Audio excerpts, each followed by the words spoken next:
Sorak-sorai kemuliaan bagi Tuhan. Yesus kau segalanya. Yesus kau baik. Yesus kau mulia.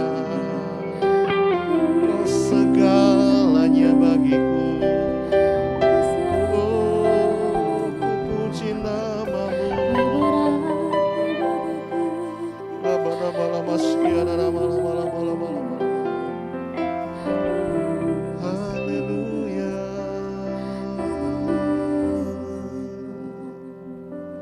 Terima kasih Tuhan, sungguh kau segalanya dalam kehidupan kami.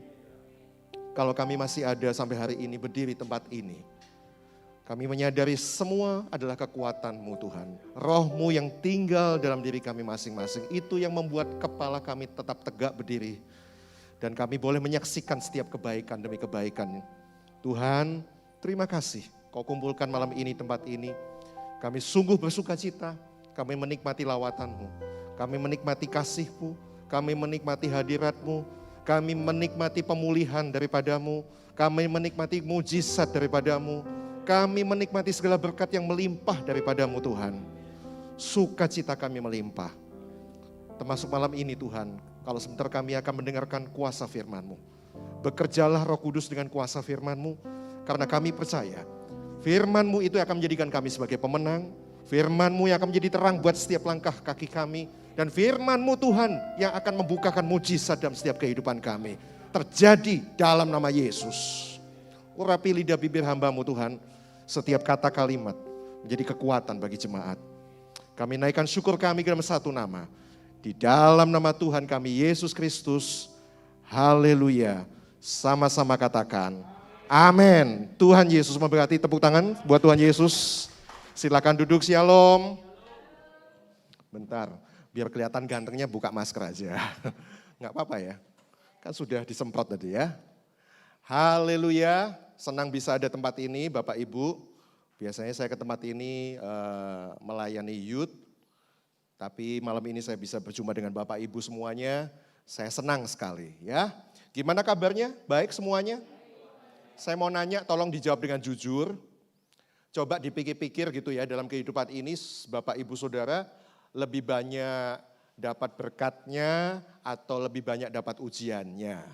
Tolong dijawab jujur dan jangan jaim. Ayo dihitung-hitung. Iya ya, coba ya dari awal-awal corona gitu ya sampai hari ini gitu ya. Saudara itu lebih banyak ujiannya atau lebih banyak berkatnya? Pak Effendi, ujiannya banyak ya. Siapa yang ujiannya banyak? 1, 2, 3. Wow, yang lain banyak berkatnya ya. Oh, haleluya ya. Atau sungkan. Saudara Bapak Ibu, kalau saya nanya begini itu ada juga ketika saya melayani di sebuah persekutuan doa gitu ya. Bapak Ibu banyak berkatnya atau banyak ujiannya? Ada satu yang lain daripada yang lain. Dia angkat tangan dan dia bilang saya banyak ujiannya Pak. Yang lain itu pada jaim gitu ya. Oh banyak berkatnya, haleluya, kita pasti diberkati, haleluya ya. Tapi cuma satu yang bilang saya banyak ujiannya Pak. Tapi saya percaya di balik ujian selalu ada berkat. Wah, itu jawaban yang mantap ya. Jawaban yang gak jaga image, tapi jawaban yang tetap memuliakan Tuhan kita ya. Bapak Ibu Saudara, malam ini saya mau bicara tentang 3 macam ujian kehidupan yang dialami oleh orang percaya. Saudara, saya, kita semua orang percaya pun juga jangan anti dengan yang namanya ujian. Biasa yang namanya ujian. Ujian itu beda sama pencobaan. Ujian itu membuat semakin kita naik level. Ujian sama pencobaan itu sama-sama hadirnya lewat judulnya masalah. Tapi yang membedakan, ujian ini membuat kita semakin naik level. Ya, contohnya kita pernah kan ngalami sekolah, kalau saudara nggak pernah ngalami ujian, ya mana ada naik tingkat, mana ada naik kelas, ya enggak. Tapi ketika saudara bisa lolos dari ujian itu, bukan cuma sekedar lolos, tapi lulus dari ujian itu. Kan naik kelas, naik tingkat. Dan Tuhan pengen supaya kita ini semua naik tingkat. Makanya jangan sungkan kalau ngomong tadi banyak ujiannya Pak. Tapi saya percaya tadi ya, seperti yang dikatakan oleh orang tersebut. Di balik ujian selalu ada berkat kalau kita lulus. Amin. Ya, Ini dialami oleh Abram. Coba kita buka Kejadian 12. Ini ujian yang pertama. Kejadian 12, ini ceritanya tentang Abram, bapak orang beriman. Kejadian 12 ayat 10. Mari dibuka. Ketika kelaparan itu masalah loh ya. Makanya tadi Pak Effendi sebelum saya naik nanya, sudah makan Pak Gideon? Oh sudah ya, nggak masalah. Ya, siap energi, saking saya dibatasi waktu 30 menit saja katanya ya. Maksudnya saya kuat udah 1 jam. Kelaparan itu masalah loh saudara. Ya enggak? Ini terjadi sama Abram. Ketika kelaparan itu timbul di negeri itu, pergilah Abram ke Mesir untuk tinggal di situ sebagai apa? Orang asing. Sebab dicatat kelaparannya itu bukan cuma kelaparan yang biasa, tapi hebat kelaparan di negeri itu. Masalah kelaparan itu. Makanya Abram ini kemudian sebagai orang yang mulai memikirkan dengan rasionya. Dia pikir kalau di sini saya kelaparan, ya mending saya nyebrang. Manusia diciptakan itu untuk menyelamatkan diri, selalu ada natur untuk menyelamatkan dirinya. Ya kalau kelaparan kan nggak mungkin diem aja. Tapi sayangnya Abram ini pakai rasionya daripada pakai imannya. Makanya dicatat apa di situ? Kelaparan timbul di negeri itu. Saya mau nanya di negeri mana? Abram ditetapkan di mana? Kanaan, negeri perjanjian, betul Bu, luar biasa. Tuhan menetapkan Abram, orang percaya ini, bukan ke Mesir tapi di Kanaan. Tapi dicatat di Kanaan sedang timbul kelaparan yang bahkan hebat. Nemen-nemen bahasa sininya. Kalirannya itu nemen. Ya bahasa Jawanya kelaparan kayak gitu. Makanya dia mikir, daripada saya di sini kaliran, mending saya nyebrang dong ke Mesir. Mesir banyak makanan. Ya, akhirnya dia nyebrang tinggal ke Mesir. Makanya dicatat sebagai orang asing, jelas orang asing. Zaman papa saya dulu itu ada warga negara asing. Kayak bukan orang situ gitu loh. Kayak bukan orang Indonesia gitu.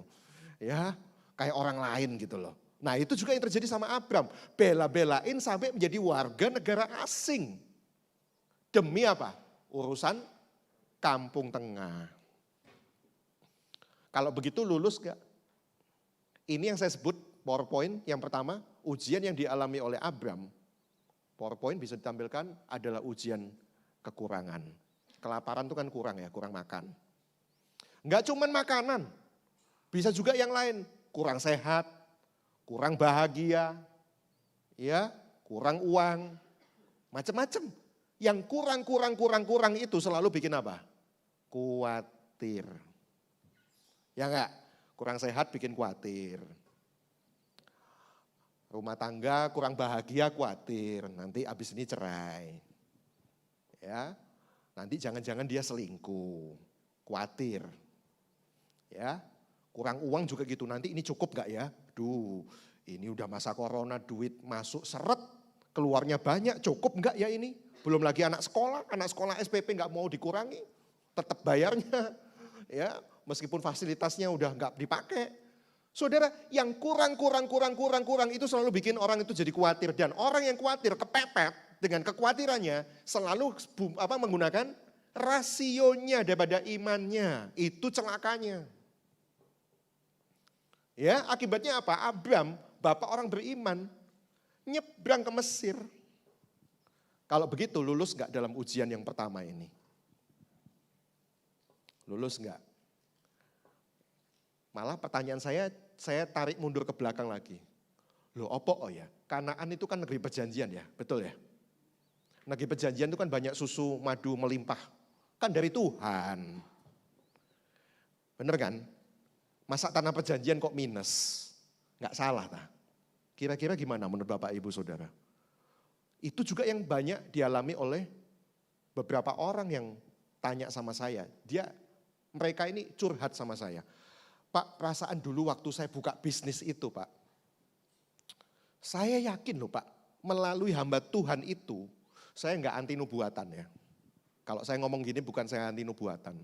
Saya pun melayani Tuhan hari ini itu hasil nubuatan kok.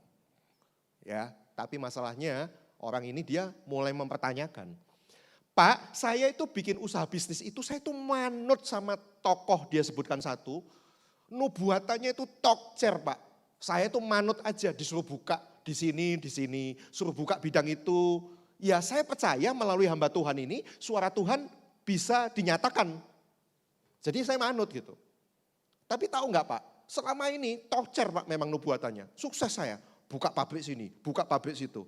Tapi Pak hari ini, saya juga manut, saya nggak macam-macam, nggak neko-neko. Saya nggak main dukun dan segala macam. Tapi hari ini, semua pabrik saya terancam bangkrut dan mau disita. Terus pertanyaannya, salah siapa? Kan negeri perjanjian, ya pabrik-pabrik semua itu kan bicara tentang negeri perjanjian. Lah kok bisa kelaparan? Artinya apa? Kok bisa bangkrut? Salah siapa? Oh nggak cocok hamba Tuhannya itu. Ya bukan nubuat, lu buat-buat sih makanya gak cocok kayak gitu. Ada lagi satu contoh, Pak, saya ini sama suami yang sekarang, memang kita menikah waktu itu banyak tantangannya. Ya orang tua gak setuju. Tapi saya yakin, saya manut sama Bapak Gembala di gereja saya. Waktu itu lewat Bapak Gembala meneguhkan bahwa dia sungguh-sungguh pasangan hidup yang datangnya dari Tuhan. Yakin Pak saya. Sehingga lewat semua tantangan, penolakan sana sini, tapi saya yakin, saya pegang janji Tuhan bahwa itu pasangan hidup dari saya. Nah terus, doakan saya ya Pak ya. Minggu depan saya mau sidang perceraian. Loh terus gimana? Katanya dari Tuhan, Kanaan kan dari Tuhan. Kok minus, kok kekurangan?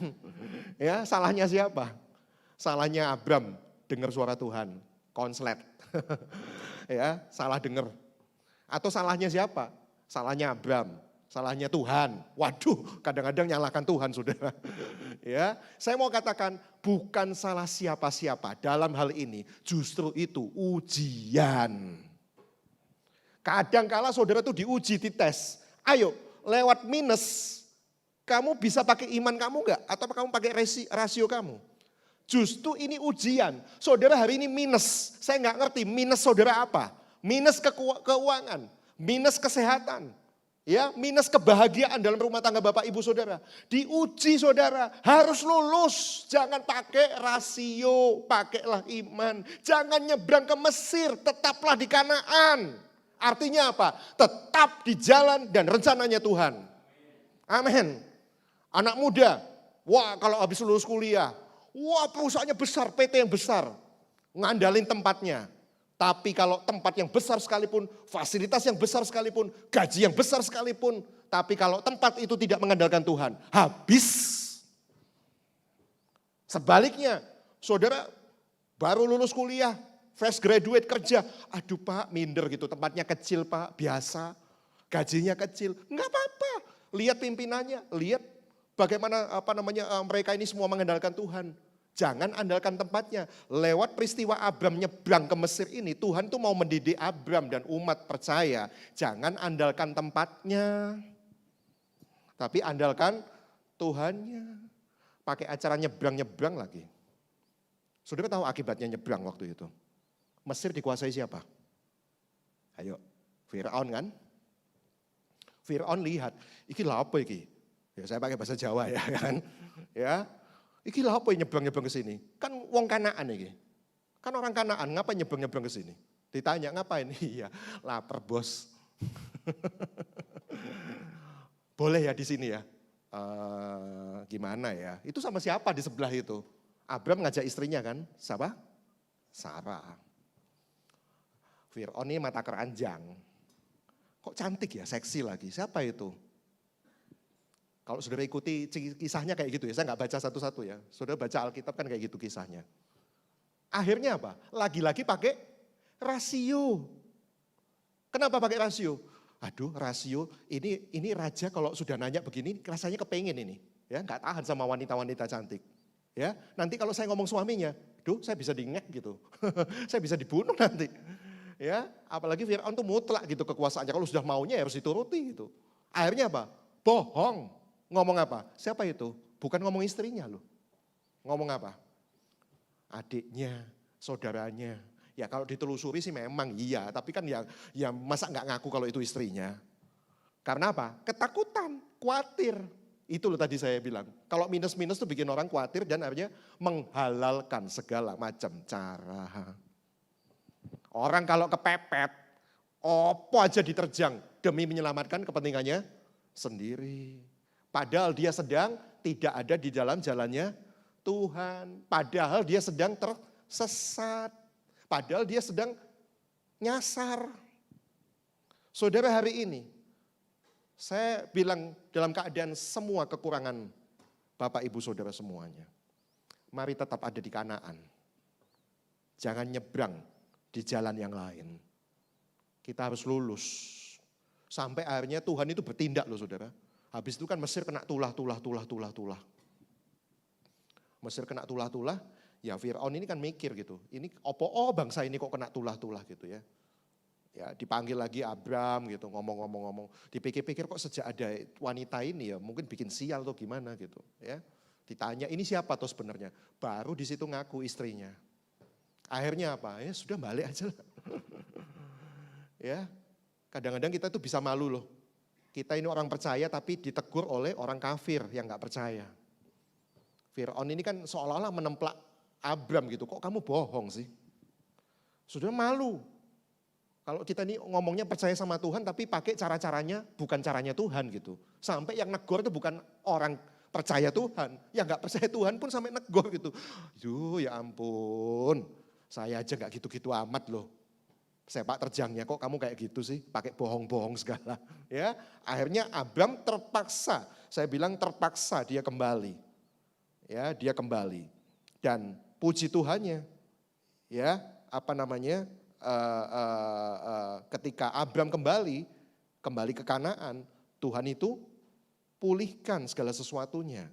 Ya, akhirnya ketika Abram ini kembali, maka Tuhan itu bisa pulihkan. Dan dicatat Abram ini kemudian dicatat menjadi kaya. Bahkan sangat kaya ketika dia kembali. Ya, ini ujian yang kedua akhirnya. Jadi yang pertama apa? Ujian minus. Saya tidak boleh khawatir.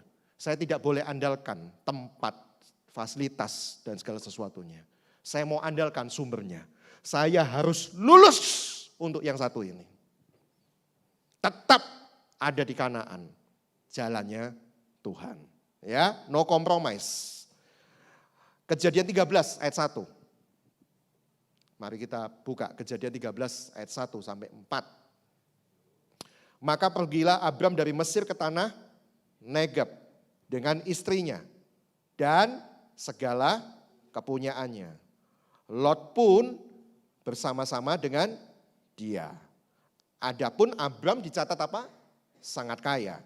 Banyak ternak, perak, dan emasnya. Lihat awalnya kan minus ya. Awalnya kan kekurangan. Tapi ketika dia kembali, ya kembalinya sondok dipeksa sih. Ya ditegur itu sama si Fir'aun. Makanya saudara itu jangan sampai malu-maluin lah. Sampai ditegur orang gak percaya gitu. Sampai baru kita ini mau kembali ke jalan Tuhan. Ya, ia berjalan, ayat yang ketiga, dari tempat persinggahan ke tempat persinggahan. Dari tanah Negeb sampai dekat Betel. Di mana kemahnya mula-mula berdiri antara Betel dan Ai. Ke tempat mezbah yang dibuatnya dahulu di sana. Nah, yang sudah ditinggal dahulu di sana. Ke tempat mezbah yang dibuatnya dahulu di sana. Yang sempat ditinggalkan dengan nyebrang itu. Disitulah Abram memanggil nama Tuhan. Artinya apa? Balik. Sadar dia. Dan Tuhan pulihkan keadaannya. Saudara lulus ujian yang pertama ini. Supaya saudara dipulihkan. Tidak ada mustahil buat Tuhan untuk mengembalikan semua apa yang sudah hilang dalam kehidupan Bapak Ibu Saudara hari-hari ini. Ya, amin. Yang kedua, apa cerita selanjutnya? Kita lompat ke ayat yang kelima. 13, Kejadian 13 ayat yang kelima. Juga Lot, di situ mulai muncul tokoh Lot. Lot itu siapa? Ponaannya Abram. Abram ini omnya. Juga Lot ikut bersama-sama dengan Abram mempunyai domba dan lembu dan kemah. Tetapi Ayat yang ke-6, dicatat negeri itu tidak cukup luas bagi mereka untuk diam bersama-sama. Saking diberkati luar biasa loh. Sampai sesek penuh dengan apa? Mbek, mbek, di sini pada mbek. Ya orang dulu investasinya kan ternak, bukan properti gitu ya, bukan seperti sekarang, bukan emas gitu. Ya, propertinya ini kesugihannya itu ya mbek-mbek itu. Ya, banyak sampai sesek. Ya, Tuhan pulihkan, kalau Tuhan pulihkan itu begitu ya, sampai tidak cukup luas bagi mereka untuk diam bersama-sama. Sebab harta milik mereka amat banyak. Hartanya ya hewan-hewan ternak itu. Sehingga mereka tidak dapat diam bersama-sama. Sesek. Karena itu, ayat yang ke-7, terjadilah apa? Kejadian 13 ayat 7, terjadilah perkelahian antara para gembala Abram dan para gembala Lot. Waktu itu orang Kanaan dan orang Feris diam di negeri itu. Ini ujian yang kedua. Jadi yang pertama itu minus. Kalau yang kedua ini bukan minus, surplus, melimpah. Saudara pikir kalau udah melimpah tuh gak ada ujiannya gitu, gak ada tantangannya. Ada. Apa tantangannya? Gembalanya Abram sama gembalanya Lot, ponakannya, royoan, rebutan daerah. Ya kan, dicatat karena itu nggak cukup. Kono lho, mbak itu baikku, kono lho, royoan gitu saudara. Itu yang terjadi, itu tantangannya, itu ujian yang harus kita lulus. Dalam segala kelimpahan kita hari ini, jangan serakah. Itu loh tantangannya, kalau minus kan tantangannya apa? Khawatir. Kalau kepepet kan khawatir, kalau surplus banyak, tantangannya apa? Serakah. Serakah itu apa? Bukan punya kita, bila perlu diembat. Itu namanya serakah. Serakah itu tidak bisa bersyukur dengan apa yang ada pada kita. Selalu ngelirik punyanya orang, kepengin punyanya orang. Kalau bisa kita ambil. Supaya kita semakin melimpah-limpah. Itu ujiannya orang melimpah itu kayak gitu. Wes soge, pengen soge mana, tapi dengan cara yang gak benar gitu. Ya, itu yang terjadi sama Abram dan Lot, ya gembalanya yang royoan. Dan puji Tuhannya, Abram sekali ini dia lulus. Kenapa saya katakan lulus? Akhirnya dia ngomong ketemuan sama ponakannya, dia bilang apa? Coba kita baca kisahnya. Ayat 8, Kejadian 13 ayat 8. Kejadian 13 ayat 8. Dikatakan apa? Maka berkatalah Abram kepada Lot, kepada ponakannya, janganlah kiranya ada perkelahian antara aku dan engkau, antara para gembalaku dan para gembalamu. Sebab kita ini apa? Kerabat. Kalau bahasa Surabayanya, ojo tukaran po, gak ilok rek, dulur. Dulur pak, bu, dulur. Banyak loh, rebutan warisan. Aduh, warisan itu merusak damai sejahtera. Ya, melimpah. Warisan itu bukan warisan utang loh, ini warisan aset. Padahal cobalah ingat ya. Ada nggak Bapak Ibu? Saya harap di sini nggak ada yang kayak gitu ya, rebutan warisan. Ya, orang dunia aja lo bilang, ojo rebutan duit warisan, duit panas katanya. Bener nggak? Pernah dengar kayak gitu nggak? Duit panas. Jangan buat rebutan gitu loh. Nanti habis malahan. Orang dunia aja tahu apalagi kita. Tapi ada banyak orang tuh lupa diri gitu. Nggak lulus dalam ujian ini. Ya itu tadi, sudah melimpah. Tapi punya saudara yang lain. Kalau bisa diembat aja sekalian. Biar semakin kaya. Itu yang terjadi sama Lot. Serakah.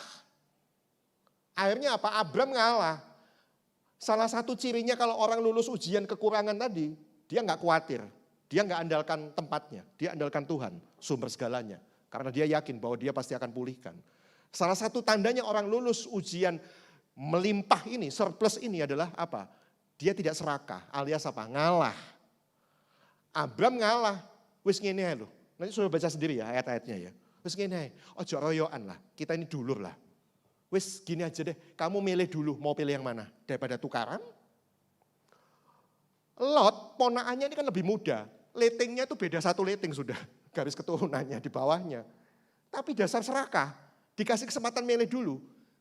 Kalau tahu santun itu loh ya. Mbok ya jangan gitu mestinya. Yang dipilih daerah yang bagus.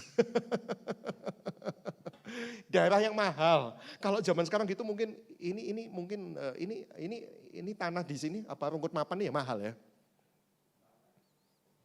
Citraland misalnya. Kalau Citraland itu pinggirannya apa ya? Yang kampung-kampung itu apa ya? Lontar gitu ya. Apa? Menganti, itu lebih murah ya. Ya kan? Ya apa wis milih. Oh ya om, saya milih Citraland ya. Kalau saudara jadi omnya, terus musuh ponakan model kayak gitu gimana ya? Saking Abram ini, ya wis lah, Citraland, ya wis ambil. Yang dipilih waktu itu apa? Daerah Sodom. Sodom waktu itu metropolitan memang, tapi kan banyak kejahatan di situ. Kota metropolitan kan banyak kejahatan. Ya, Abram ngalah. Si Lot pilih yang Sodom.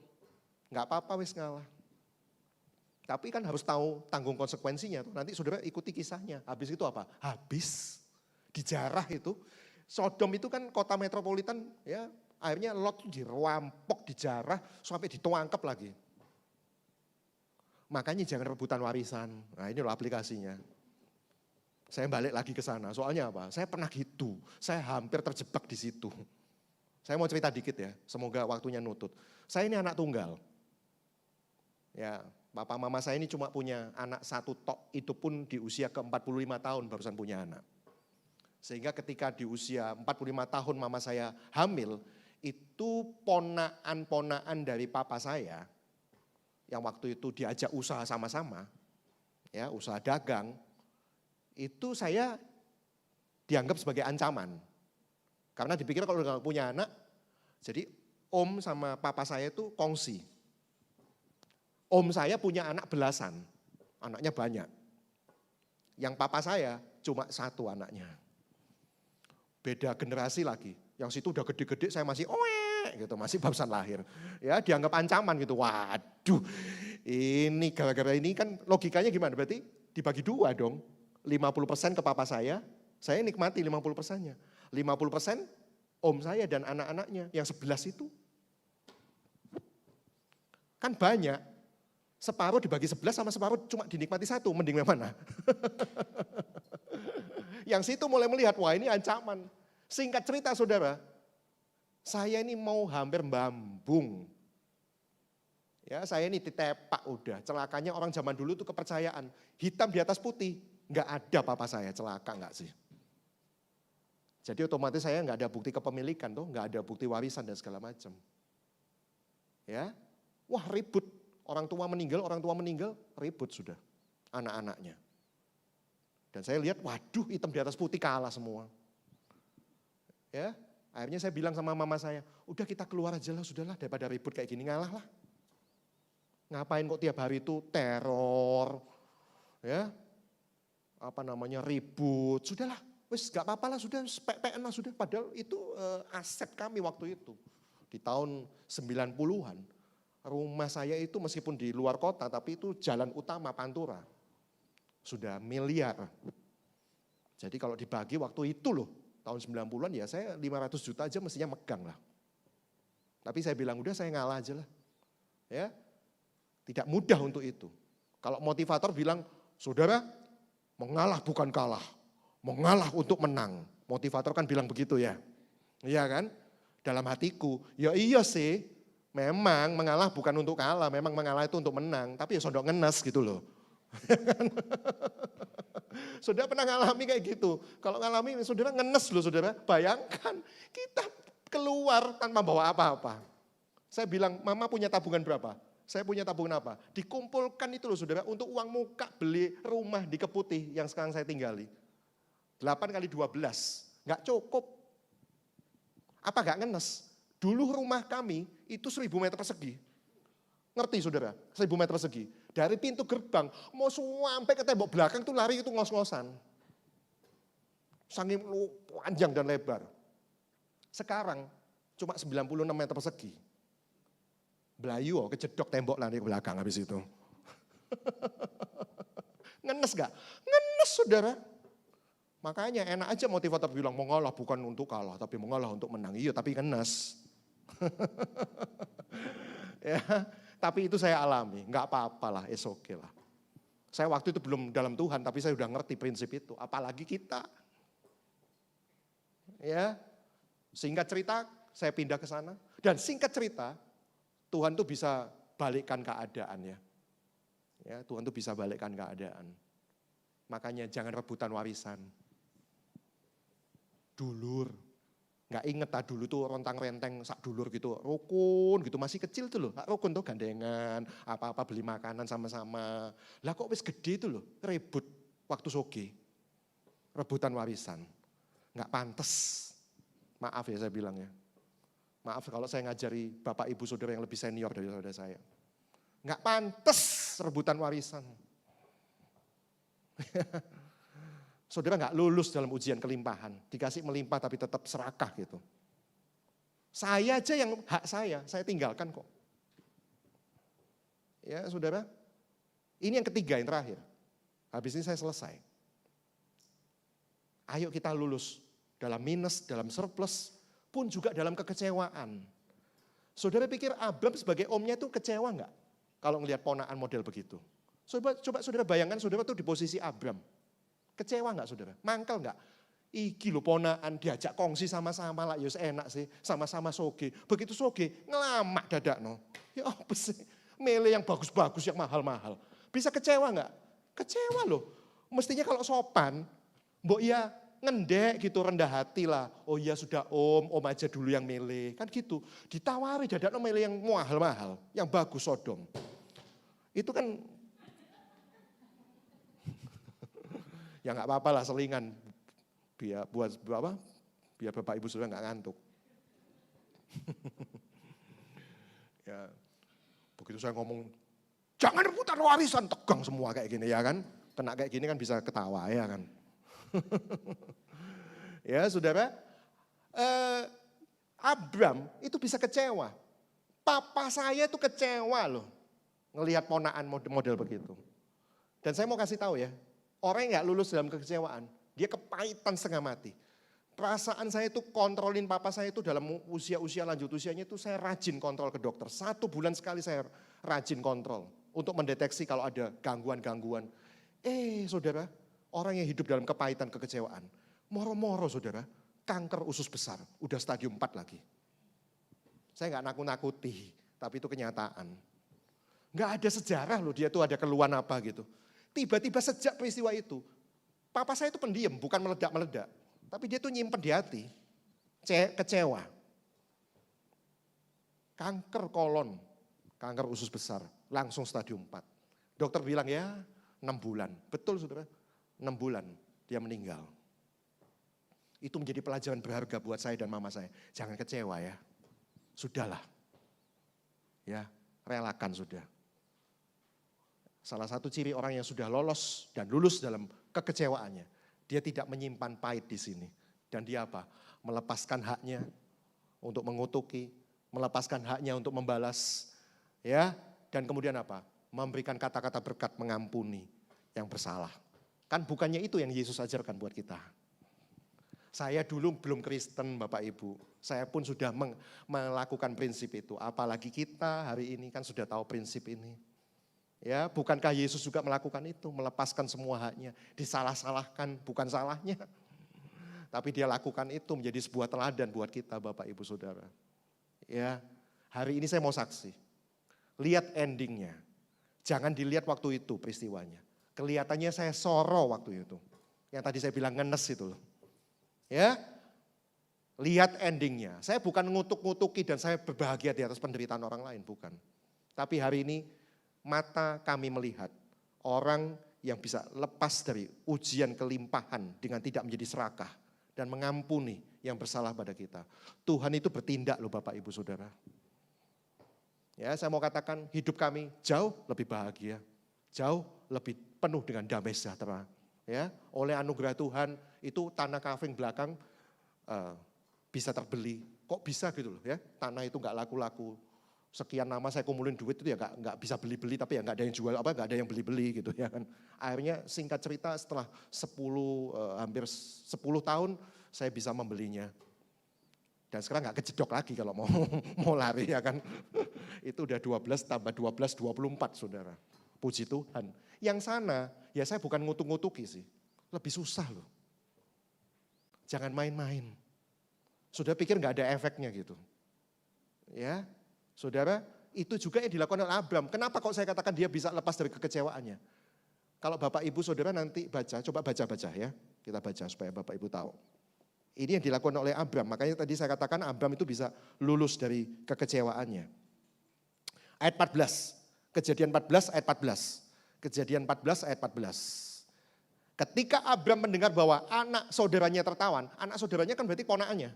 Lot itu tertawan, ketangkep kan? Gara-gara milih Sodom, ya, maka dikerahkannya orang-orangnya yang terlatih, yakni mereka yang lahir di rumahnya, 318 orang banyaknya, lalu mengejar musuh sampai ke Dan. Dan berikutnya apa? Dan pada waktu malam berbagilah mereka, ia dan hamba-hambanya itu untuk melawan musuh yang nangkepin ponakannya yang kurang ajar itu tadi. Yang boceng, apalah, bombo apa segala macam ya.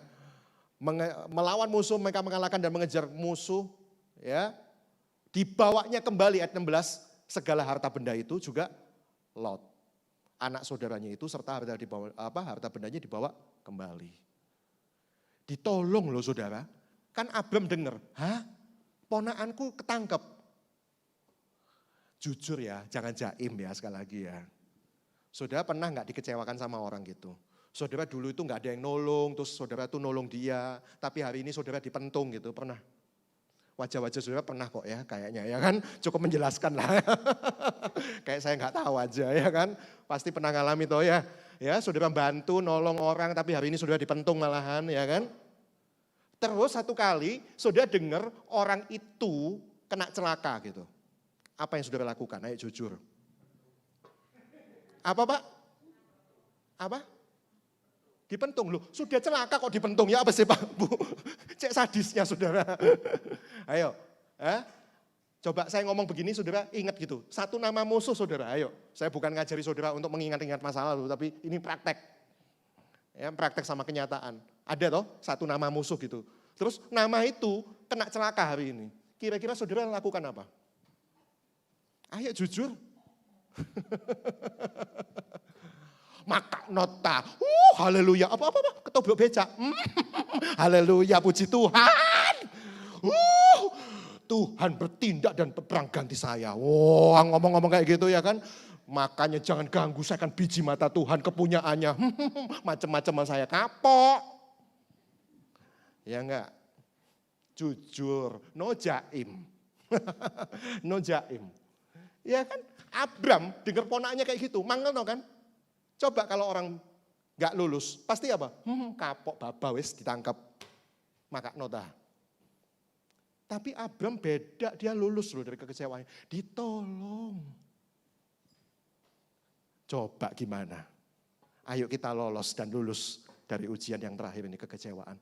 Saya tahu kita menyimpan kekecewaan. Minimal satu nama orang yang tadi saya sebutkan. Ya, ayo kita lulus. Ya. Tuhan akan kembalikan, Tuhan akan pulihkan semuanya. Ya saudara, biarlah sungguh-sungguh firman yang sederhana ini, 3 poin ini. Sungguh menjadi berkat bagi Bapak Ibu Saudara semuanya. Saya ingin kita semua lulus dalam ujian kehidupan ini dan kita menjadi pemenang kehidupan ini. Ya, amin. Sehingga apa? Ketika Abraham itu sudah lulus dari semuanya ini, apa yang terjadi? Kejadian 15 ayat 1. Ini kesimpulan. Habis ini saya tutup. Saya undang pemusik. Kejadian 15 ayat 1.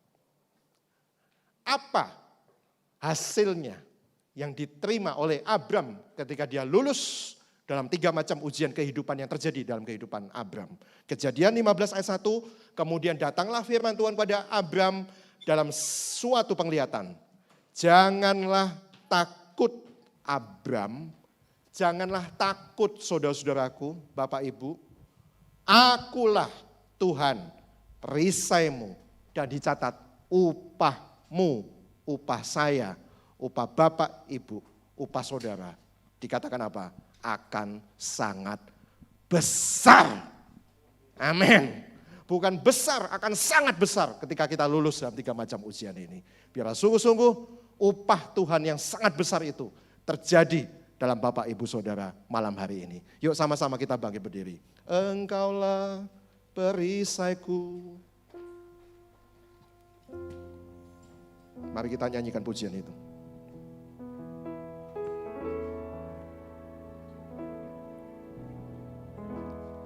Engkaulah perisaiku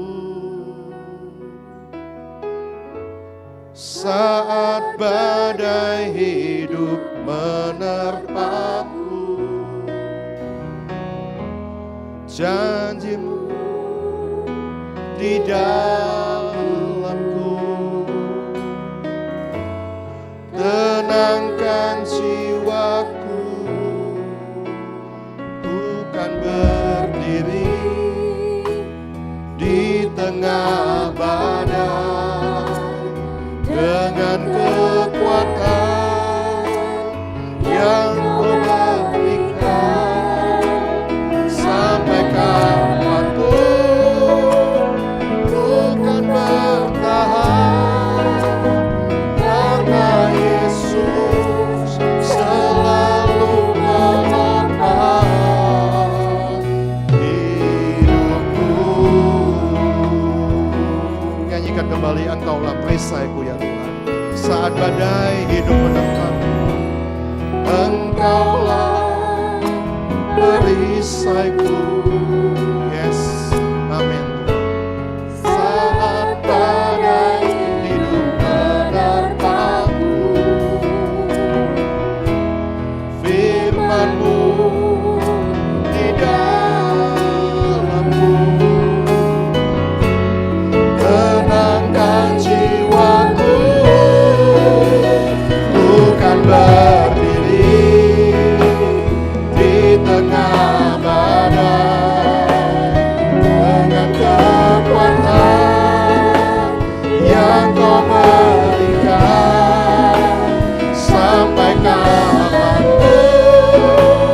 bukan bertahan, karena Yesus bukan bertahan dalam tekanan, bukan bertahan dalam tekanan, dengan kekuatan yang Kau berikan. Sampai kapanpun, yes, Kau akan goyahkan, karena Yesus selalu menopang hidupku.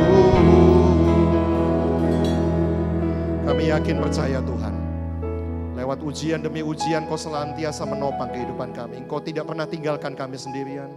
Bahkan janji-Mu Tuhan, Kau menjadi perisai dalam kehidupan kami. Sama ketika Tuhan menjumpai Abram, Engkaulah perisai, akulah perisai-Mu Abram. Malam ini juga Tuhan berkata dalam diri kita masing-masing bahwa jangan pernah takut dengan apapun lewat ujian, tantangan, baik dalam kekurangan, baik dalam kelimpahan, baik dalam kekecewaan hati kita hari ini. Andalkan Tuhan senantiasa menjadi perisai kehidupan kita, sehingga kita tetap bertahan meskipun tekanan sekeras apapun, badai menggoncang apapun, kami tidak akan pernah goyah oleh apapun Tuhan. Sekali Yesus tetap Yesus dalam kehidupan kami dan tidak pernah berubah hari ini sampai selama-lamanya. Tuhan, kuatkan kaki kami, tegakkan kepala kami, kuatkan iman pengharapan kami Tuhan lewat masa-masa yang sulit di hari-hari ini. Dan biarlah Tuhan dengan kekuatan daripada-Mu, ketika kami tetap tegak berdiri, menjadi satu kesaksian bagi banyak orang bahwa Engkaulah sungguh-sungguh perisai hidup kami ya Bapa. Tuhan terima kasih. Jamah satu persatu setiap jemaat-Mu Tuhan. Kiranya firman hari ini bukan cuma mereka dengar, tapi firman malam ini sungguh menjamah mereka. Dan mereka praktekkan menjadi pelaku-pelaku firman, menjadi pemenang-pemenang kehidupan yang lulus dalam ujian demi ujian ini Tuhan. Janji Tuhan, upah-Mu akan sangat besar anakku. Terima kasih Tuhan. Memberkati gereja Betani yang ada di Mapan ini Tuhan. Memberkati setiap pengerja dari setiap pemusik yang bersama dengan hamba malam ini di mimbar ini Tuhan. Mimbar yang kudus. Setiap pengerja-pengerja yang ada juga Tuhan di tempat ini. Soundman, multimedia, koordinator di tempat ini. Apapun Tuhan, mereka sudah melakukan bagian pelayanan. Kami percaya mereka sudah begitu setia melayani. Tuhan juga akan berikan upah-Mu Tuhan. Mahkota di surga pun juga menanti. Tuhan terima kasih. Terima kasih Tuhan. Doa yang sederhana ini kami naikkan. Tapi kami percaya kuasa-Mu yang besar itu akan menjamah. Ketika kami sungguh-sungguh menjadi pelaku firman-Mu. Terima kasih Tuhan. Jagai kesehatan kami masing-masing. Bapa, kami berdoa saat ini dalam nama Yesus. Kami yang berkumpul malam ini tempat ini. Dijauhkan dari segala COVID-19. Dijauhkan dari segala macam virus dan sebab-sebab yang lain Tuhan. Kami boleh tetap sehat melayani Tuhan. Jiwa roh kami terpelihara sempurna di dalam nama Tuhan Yesus. Terima kasih Tuhan Yesus. Terima kasih. Nyanyikan kembali pujian ini, Engkaulah perisaiku ya Tuhan. Haleluya. Engkaulah perisaiku.